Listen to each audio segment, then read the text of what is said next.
Bismillahirrahmanirrahim. Assalamualaikum warahmatullahi wabarakatuh.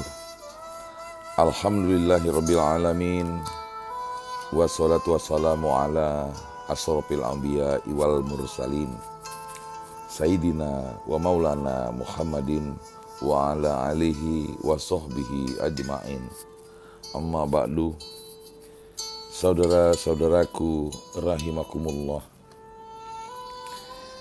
Dikisahkan ada seorang pemuda yang merajuk kepada ayahnya seraya berkata, "Ayah, saya ingin sekali menikah dengan seorang gadis yang telah membuatku terkesima dan takjub pada kecantikannya." Ayahnya pun lantas menyambut permintaan putranya itu dengan sukacita. "Di manakah gadis itu, Nak? Biar aku melamarnya untukmu," tanya ayahnya dengan penuh semangat. Mereka pun segera pergi untuk menemui gadis itu. Ternyata tatkala melihatnya, si ayah sangat terkesima dengan kemolekan gadis itu. Lalu dia berkata kepada putranya, "Dengarkan baik-baik, wahai anakku. Gadis ini bukan levelmu. Sepertinya kamu tidak pantas mendapatkan gadis ini. Dia hanya pantas untuk orang yang telah memiliki banyak pengalaman hidup, ya seperti ayahmu ini." Pemuda itu pun terkejut dengan perkataan ayahnya, seraya merajuk, Tapi ayah, saya kan yang akan menikahinya, bukan ayah."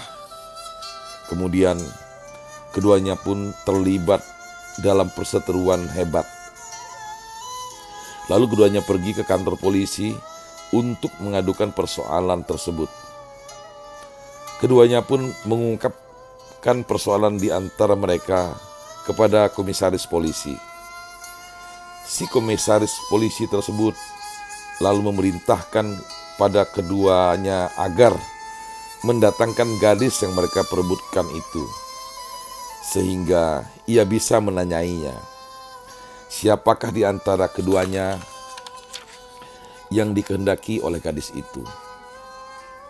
Tatkala gadis itu datang ke markas dan si komisaris polisi melihatnya, dia pun terkagum-kagum dengan kecantikan gadis itu.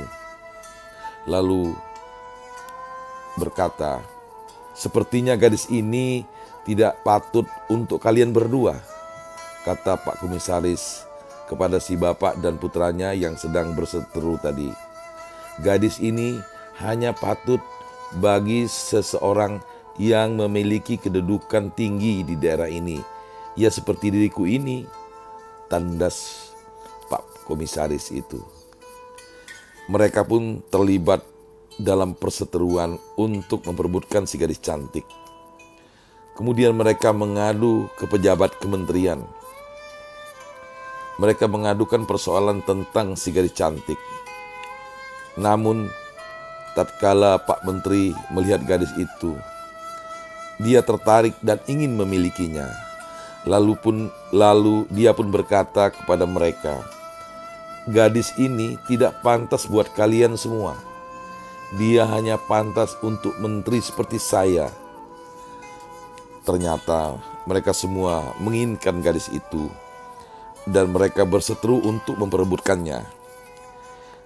Di saat seperti itu, si gadis lalu bertutur, "Ada satu jalan keluar untuk mendapatkan saya. Saya akan lari dan kalian semua silakan mengejarku. Siapapun yang dapat memegang diriku lebih dahulu, dialah yang akan berhak atas diriku." Gadis cantik itu pun melesat lari dengan cepat. Lalu mereka semua mengejarnya dengan lari sekencang-kencangnya mungkin untuk mendapatkan gadis tadi. Namun akhirnya mereka semua terperosok ke dalam lubang yang dalam. Gadis cantik itu pun menyaksikan mereka semua dari atas seraya berkata, "Apakah kalian tahu siapa aku?" Aku adalah kesenangan duniawi. Semua orang berlari mengejarku, hingga mereka tidak memedulikan lagi ajaran agama, hanya karena ingin mendapatkan diriku. Akhirnya, mereka semua terperosok dalam liang kubur, tanpa dapat meraihku sama sekali. Apakah kalian masih ingin mendapatkan diriku? Saudara-saudaraku rahimakumullah, ingat, Allah berfirman yang artinya, ketahuilah bahwa sesungguhnya kehidupan dunia itu hanyalah permainan dan suatu yang melalaikan, perhiasan dan bermegah-megahan di antara kamu, serta berbangga-bangga tentang banyaknya harta dan anak, seperti hujan yang tanaman-tanamannya mengagumkan para petani. Kemudian tanaman itu menjadi kering dan kamu lihat warnanya kuning, kemudian menjadi hancur. Dan di akhirat nanti ada azab yang keras dan ampunan dari Allah serta ridhonya. Dan kemudian dunia ini tidak lain hanyalah kesenangan yang menipu. Al-Hadid 20. Saudara-saudaraku, cerita pendek itu mudah-mudahan dapat menjadi pedoman. Dapat kita petik hikmah yang ada di dalam cerita itu, bahwa kita kadangkala banyak mengejar tentang hal-hal yang lebih duniawi. Selamat menunaikan ibadah puasa pada bulan Ramadan ini. Lebih dan kurang mohon maaf. Billahi taufik wal hidayah. Wassalamualaikum warahmatullahi wabarakatuh.